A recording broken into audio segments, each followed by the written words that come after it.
I think in keeping with this theme of Reconstruction, I'll take the next question from here from an official of the United Auto Workers who's here from Franklin County, Ohio, Columbus. And he says, I came to the webcast 3 years ago, and I think more eyes are open now. This is a reference to the period of time when Mr. LaRouche had his legislation for saving the machine tool capacity of the United States, policy which was also rejected by Nancy Pelosi and people like Barney Frank. And he goes on to say, and I feel there is much more support now than ever before for this policy.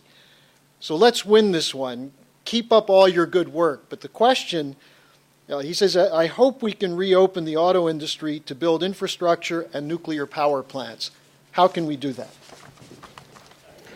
What we have a problem here is we have a shortage of technology, working technology in the United States today. We are losing we no longer have the industries which we once had. They have been destroyed. The labor force has been scattered. The territory, the machine tools have been destroyed in large degree. The territories which existed as floor space in the former auto and aircraft industries and similar kinds of industries don't exist anymore. They were dissolved, especially from 2006 onward, the beginning of 2006 onward.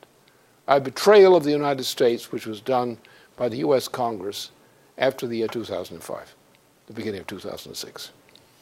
Now, what we have out there is we have human beings, especially machine tool design people and people like that, who are crucial. And what we have to do is think about that. What I've intended to do was, and I've made proposals in that direction, is to build my so-called plan for recovery plan for the United States. What I was taking is my conception of the CCC equivalent today, and I've used the term CCC because it is a tradition in our people. All these young people out there who have essentially no real skill, or very little, who don't have the social savvy to be able to apply skills if they have them. They're not socially responsible. They don't understand what responsibility to be on a job is. They don't understand that it's not just getting something. I'm against the jobs policy, because a jobs policy means a dumping policy. You take a bunch of people, you don't do anything to make them more productive, you house them like some kind of a operation housing them, and they don't improve. They never become productive. So I'm not for a jobs program. I'm for a productive employment program. First of all, to take people who are productive and make sure that they have a chance to be suitably employed. And to provide those who are not productive in skills and develop them into people who have productive skills. Now, how do you do that? You start with a CCC type operation. Well, you get the people, you have a list of people who are retired machine tool designers, other kinds of things, auto industry, and related. Now, you want them on deck because that's your training cadre. Now, they will do two things. They'll be heading up teams of people who are going to be assimilated into employment because they have the skills to direct it. They know what the score is. They know how to do the job. So they provide the supervision, training, and guidance on the job. You also have them as training. You've got young guys out there. Now, they all look terrible. Nobody would want to employ them who knows what they do. But we want them employed anyway. So we're going to have to get a little transition here where we can get them into an employable condition. So we take the CCC formula, which we use for people who are not quite as badly off as many of these young people are today, back in the 1930s. You put them in a training program, like 16 years of age, 18 years of age, up to 25, that age range. and you get them out there away from where they lived, because the habits of degeneracy are associated with the places where they lived. Get them out of there. Take the persons away from the infection. The neighborhood is the infection. Get them out of the so-called hood. If you can't do that, you can't do a damn thing with them, except things you don't want to do. So therefore, get them out of the neighborhood. Get them out of their environment, which is the disease. Their environment is the disease. Their neighborhood is the disease. Right? Get them out in camp someplace, not just to herd them, but to give them a new environment where they can develop new habits. Get them away from the contamination with old habits. That's your job. Now you look at them. You've got these young guys. What do you do with them? Well, you get a relationship with them. You get them where they understand that you are their friend, that you intend to do something good for them. They may not agree at the time, but you understand that you have a good attitude toward them, and that you think that the old hood business is not good for them. And they're going to squawk because many of them are on drugs. And if you can't get them away from where they can get drugs, you're not going to get anywhere with them. They have some sexual habits which are not too good either. You don't want that.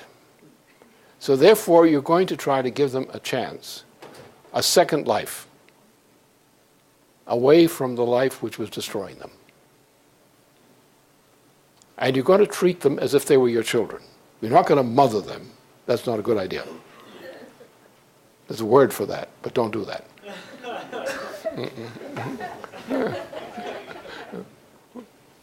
What you have to do is give them a new life. And just point out what the problems are. They know what the problems are. But it's like the old socks they never washed. They can't get rid of using them. So make them wash their socks.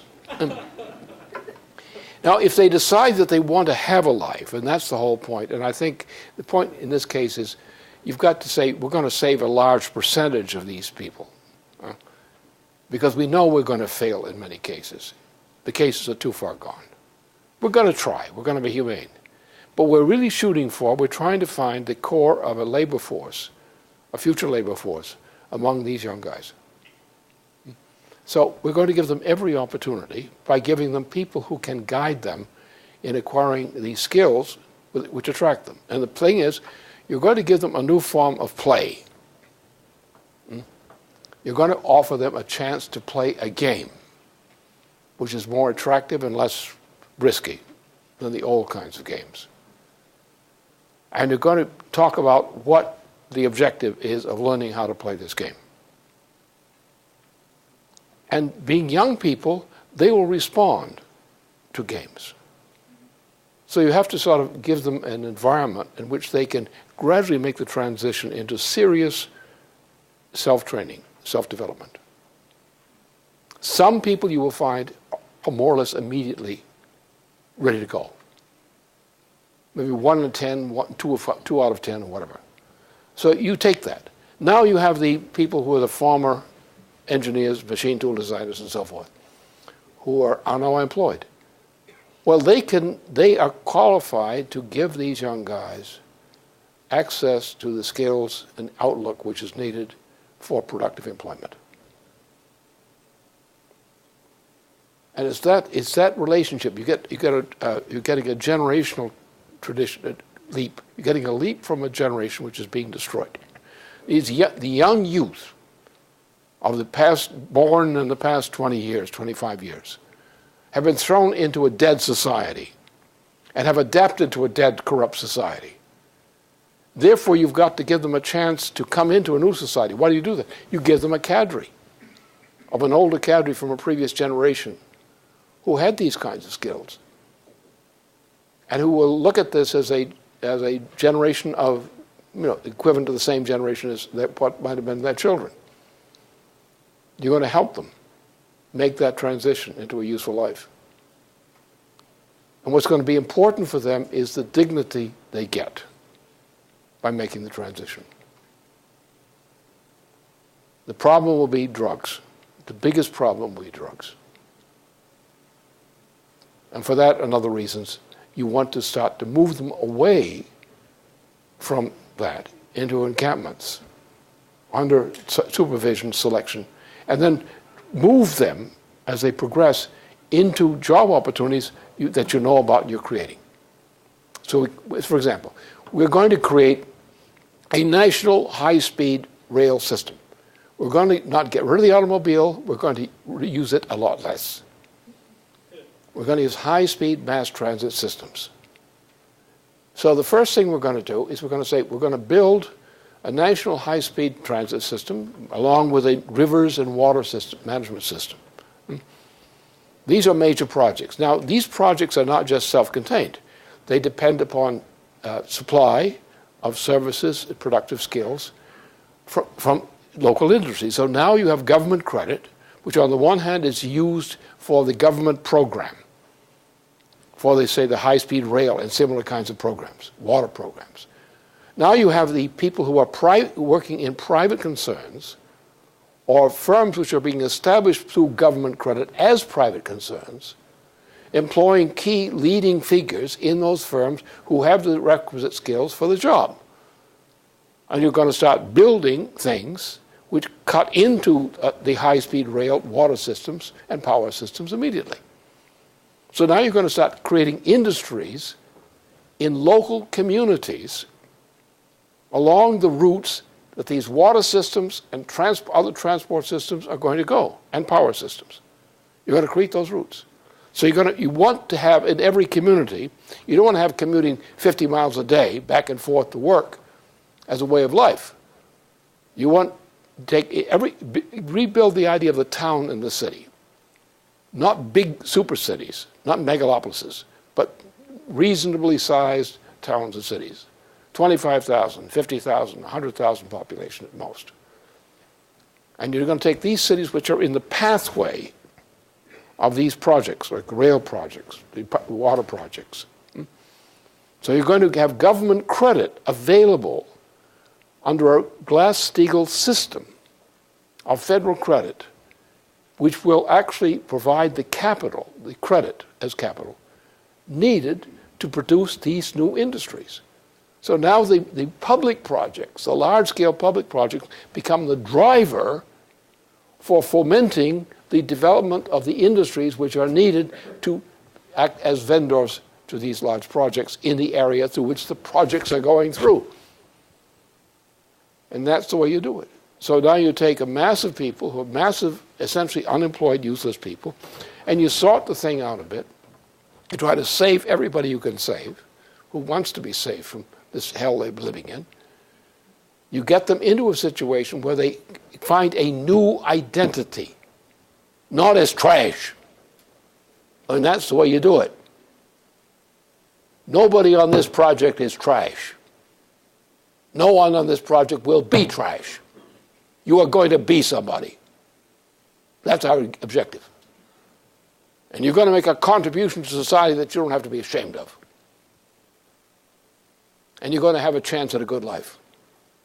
And hopefully a long one. Not getting killed in something around the corner. Huh? And that's simple, in my view. Use our sense. We had these experiences. I mean, those of us who are as old as I am, and then unfortunately too few of us. Something happened. They died out on me. Always old friends of mine.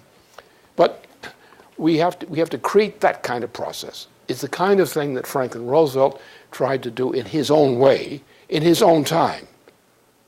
It's not quite the same today, but the principle is the same. We just have to design the way we apply the principle to fit the circumstances.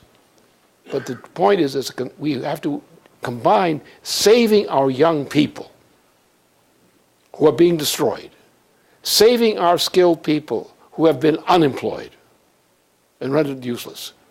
Put these two things together with a common solution. One, federal projects, like water projects and transportation projects as such, national weather, national transportation. And then combine that with the fact that these things need, in every community they pass through, they need supporting industries for the things that those projects will require in that area. So in that way, you have a sense of forming a plan on a credit system and plan for re-assimilating the unemployed of the older category and those who are questionably employed or not employed among the younger ones. And you take that view. Give yourself 25 years. I'll do all I can in the meantime.